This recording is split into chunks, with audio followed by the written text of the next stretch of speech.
Welcome to another day on the Journey Chez Chem.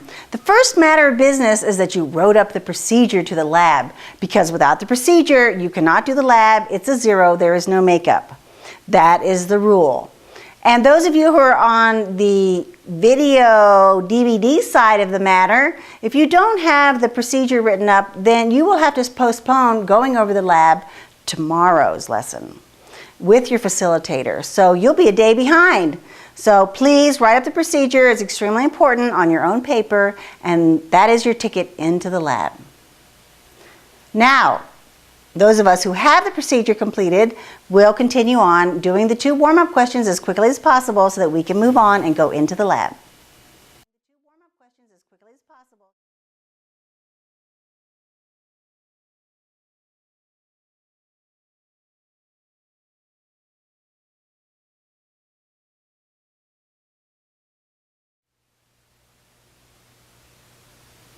The answer for number 1 is always a required question in every lab. Sources of error, things that could go wrong. For example, the reading of the thermometer. We must read the thermometer to the accuracy that it's possible. Now, my thermometer will read to the tens place, and I'll be estimating the tens place. So if I'm not looking at it from the same direction every time, that could make for some error. Also, every time that I use a thermometer in the lab and remove it and put it back in, that changes the amount of water that's in the test tube as well as the amount of substance that's in the test tube. So those could also create errors. Another error could be identifying what the first point of crystallization is. Sometimes that's hard to see, especially the first one, because I don't really know what I'm looking for. So missing the point of crystallization or not being consistent in every time I identify the point of crystallization can also add for error. So those are some typical things that we would see in this particular lab.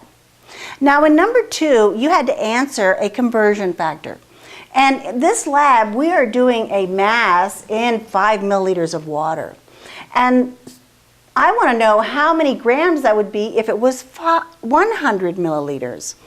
Because all solubility curves are given in grams per 100 milliliters of water. So I set up a fraction, 3 grams is to 5 milliliters, as X grams is to 100 milliliters. Then I cross multiply and I get 300 milliliters, and we treat units exactly the same as we treat numbers, is equal to 5 milliliters times X grams. Then to undo multiplication, I divide. And then I divide 300 by 5, my milliliters will cancel, leaving me with the number of grams that would be in 100 milliliters. And the answer to A is 60 grams. For B, I'm doing exactly the same thing. I have 5 grams and 5 milliliters. How many grams would that be in 100 milliliters?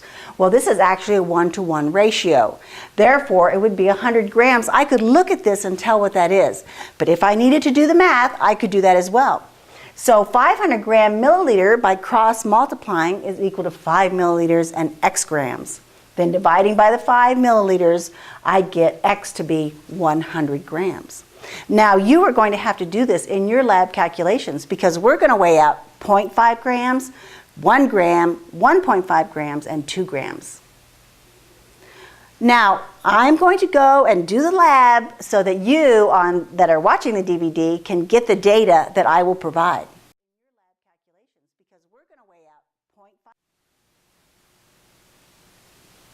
I'm so excited today we're doing the lab of the solubility of potassium nitrate. So the first thing I have to do is weigh out my samples. I have to make sure that I'm taking the material from the correctly labeled beaker of potassium nitrate. And I'm going to use a weigh boat on the scale, and I place it in the middle of the pan. Then I'm going to zero my scale, and I'm going to add 0.5 grams.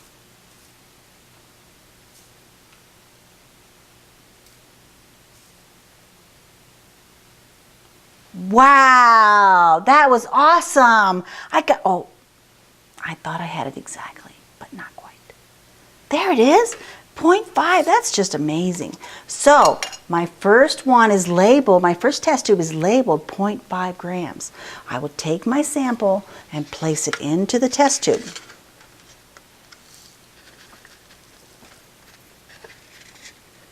Then I will place the weigh boat back on there and go for the next sample. Well, my next sample size will be 2 grams. I'm going to do that one next. So I'm going to weigh out 2 grams.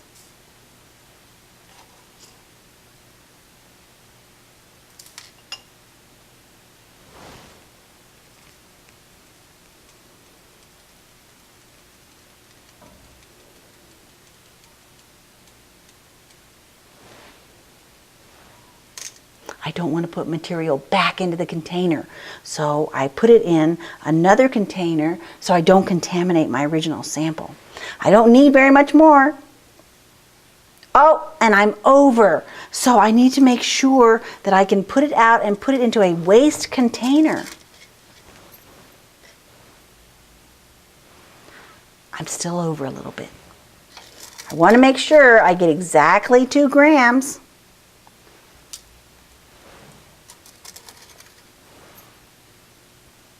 A little bit more.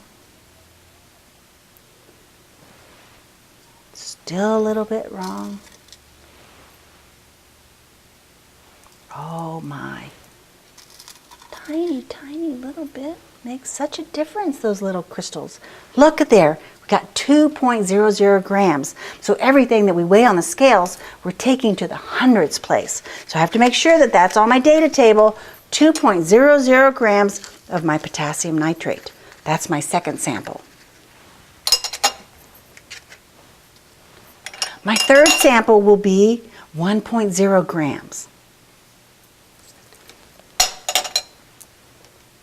I can use the waste material that I didn't want to put back in the container. I can just use that. And I want 1.00. I make sure it's in the middle there. Got a little ways to go.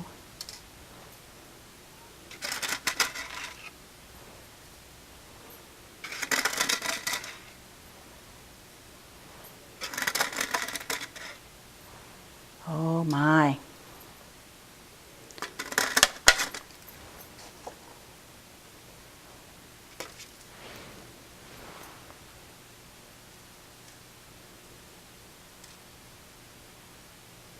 Getting close.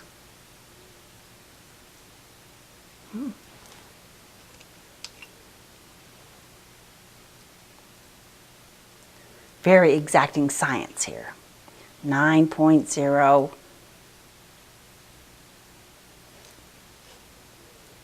Sometimes it just takes a little bit of patience.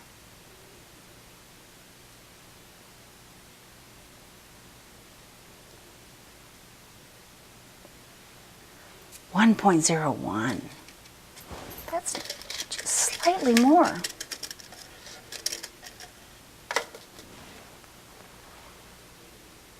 .00 grams. Very good.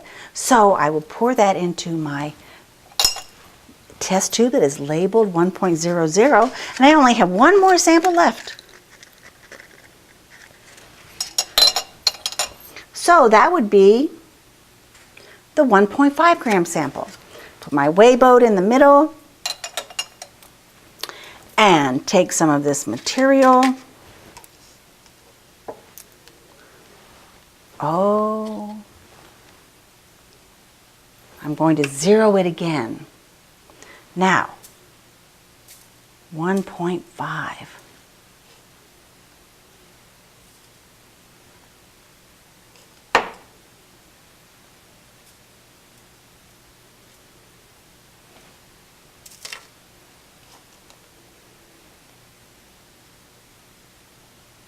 Getting close.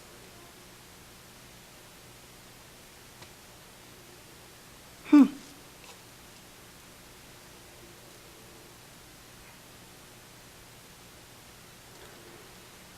1.51. That's amazing.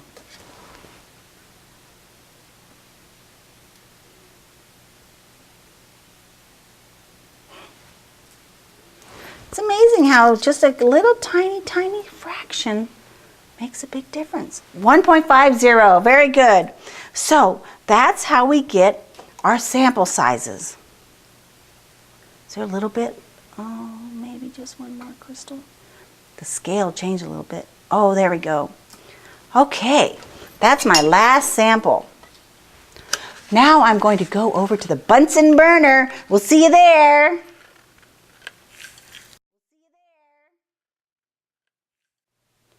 Now I get to light the Bunsen burner. That's so much fun. Some of us, we just love to play with fire. So here we go. I have to get a spark, turn on the gas, and try it a couple times, and there she goes. So I'll put that under the beaker so that it can warm up.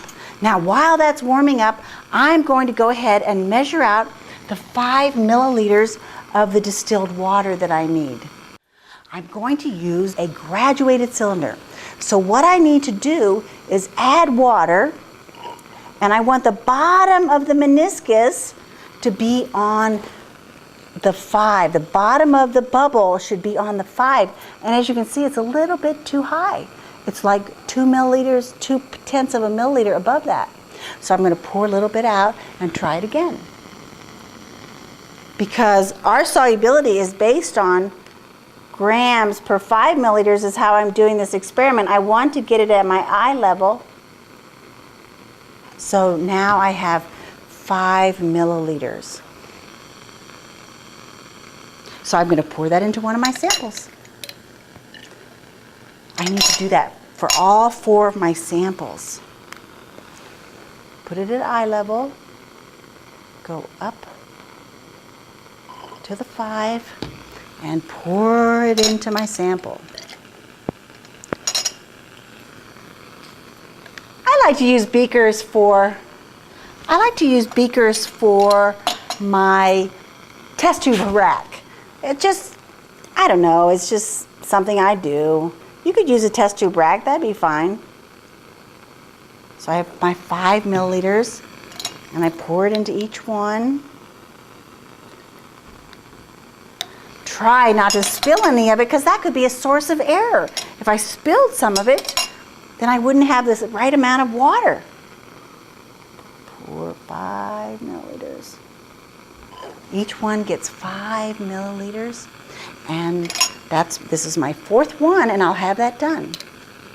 Now, when I put them into the warm water, I'm going to also put a stirring rod in each one, because if I just let that solid sit there, it's not going to go into solution. I have to help it out a little bit by stirring it. So I'm going to put a stirring rod into each one. And then I can stir each one a little bit. And the reason that I don't want to use the same stirring rod is because each time I would take the stirring rod out and put it in a different one, that would change the amount of water and the solid that's in there. And I need to know exactly that there's what I weighed out in there and the amount of water. So I'm going to just stir each one and look forward to it going into solution. So we'll let that warm up a little bit. I have a beaker of ice water because some of these are going to take a lower temperature than room temperature, which is about 25 degrees Celsius. Now, as I'm stirring each one of these, I can see that there are bubbles forming in this beaker. So I know that the temperature of the water is 100 degrees Celsius. So I can turn off my Bunsen burner. I know that the temperature of the water is enough to make these go into solution. All I have to do is stir them a little bit, and they'll go into solution. I'll stir, stir, stir, and get them to go into that solution. So I can see that the 2 grams has gone in. Almost. There. And the liquid inside should become clear. When I take it out and I'm waiting for that crystallization, I'm going to wait for snow to form inside of there. And I'd like to catch that first snowflake. I don't know if I'll be able to do that. But it's okay. If I don't do that, I can always put it back in and make it go back into solution and try it again. So I'm going to take my 2 gram sample first. I'll take my 2 gram sample. Make sure that it's all gone into solution. Now, there is water, there are air bubbles in there. Those are air bubbles that need to come to the surface. Now, I need to cool this until I get the snowflake. And because it's going to take some time for it to cool down, I have the ice water. so I can cool it faster. But I have to be careful of passing that point of crystallization. The first point is difficult to see because I don't really know what I'm looking for. It's like, what is that? What's it look like? So I know it looks like snow, but seeing it and believing it, that's the question. So I'll just put it in here and stir. Oh, there are crystals. I see crystals. I've kind of gone past the point. I'm going to go back in the water, and you can see that it's going to go back in because the point at which it becomes solid and liquid are very close. So there, I'm very close. I shouldn't have to cool it very much to get that first point. First point. You have to be careful. Okay, I see crystals. Can you see those crystals? That snowflake's in there. So I have to take the temperature. So quickly put the thermometer in there and watch the temperature. So I'm watching the temperature and I can estimate the tense place. It's about 23 degrees Celsius. So the 2-gram sample is 23 degrees Celsius. Now I'm going to rinse my thermometer off in the warm water so that I don't get any more of that potassium nitrate, that solid. I don't want that to go into my other test tubes. So now I will do the 1.5-gram sample. And oh my, I see crystals in there. So I have to stir that and get it to go into solution. I need it to dissolve into that solution. Okay, and the solution is becoming clear, almost. I want all of it to go into solution, but I know I'm close to that crystallization point. See, I see the crystals in there. All right, so those are air bubbles, and I want to wait for the crystals. So I'm going to cool it down a little bit and see. I'm afraid I might miss that point of crystallization. I don't want to do that. Then I have to put it back in the warm water. So I want to cool it a little bit and watch it. I need that temperature.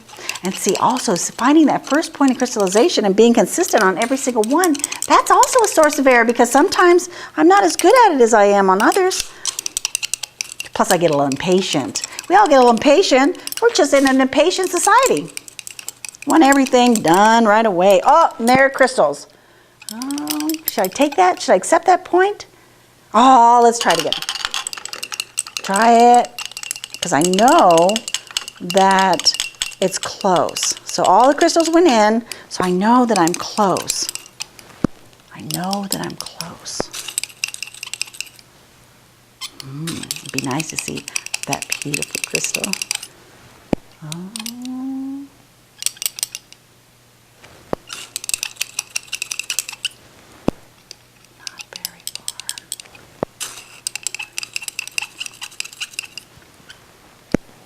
Oh, I see crystals. I see crystals. Take the temperature.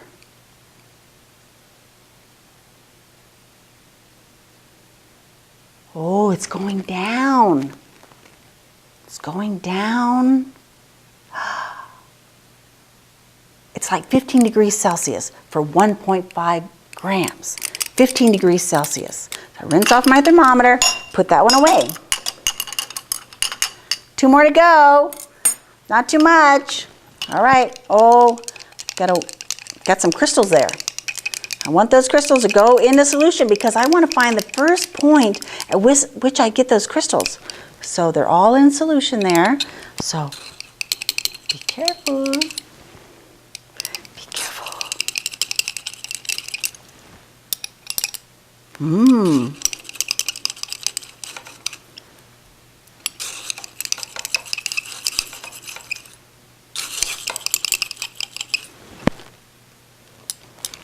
Oh,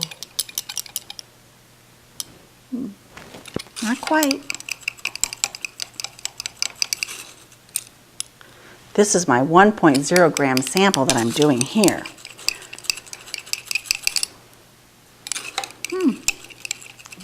go to a lower temperature, you think? Seems like the other two. I went 2 grams to 24 or 20 in the 20s, and then the next one was like 15. So this one's probably got to get pretty cold. Am I close? Oh, I see crystals. I see crystals there. And the temperature is going down, down, down, down. Got to get that down. Oh, it's going to where my tape is. That doesn't make it very easy. Oh, that is like 10 degrees Celsius. 10.0 degrees Celsius. We're going to go to the whole number on this. 10 degrees Celsius. Very nice. Oh, here comes that. So that was even lower. Each temperature seems to be going lower. Well, I imagine that this 0.5 gram sample is going to have to go way low. Way low. So we know that it's all in solution here. Those are just air bubbles. So I'm going to stir it in this icy water. Icy water. Get it to cool down.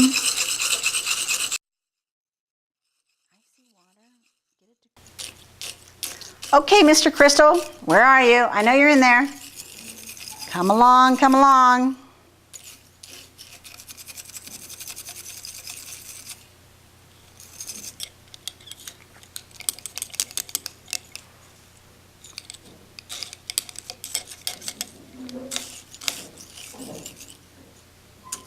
Wow, that's just amazing.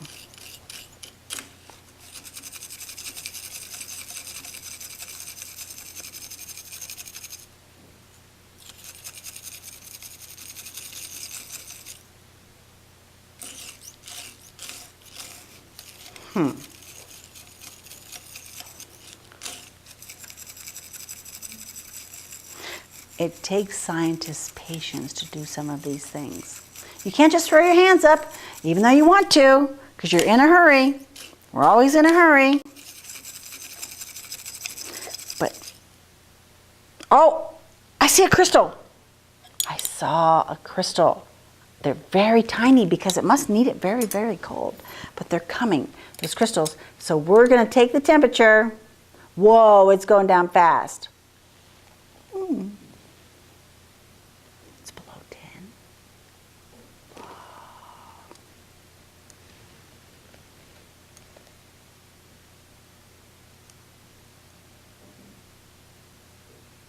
Still going down.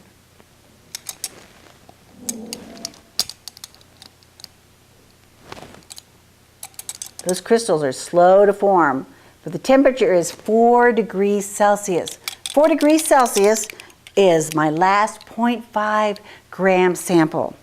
And there you have it. Those are the values that we needed to find out, and the rest of the information you have in your lab procedure with the information of what you're looking for, the conclusions and further investigations. And I believe I discussed what materials have to be in your final lab report. You have to have the title, the objective, the procedure, the data table with all the data that we gathered, the conclusions and the further investigations. And I also already discussed, or I will discuss, the graphs that you're going to have to make. So you're going to have to get some graph paper. So that was some fun, wasn't it? We had a great time, and I love being with you. So we'll see you tomorrow.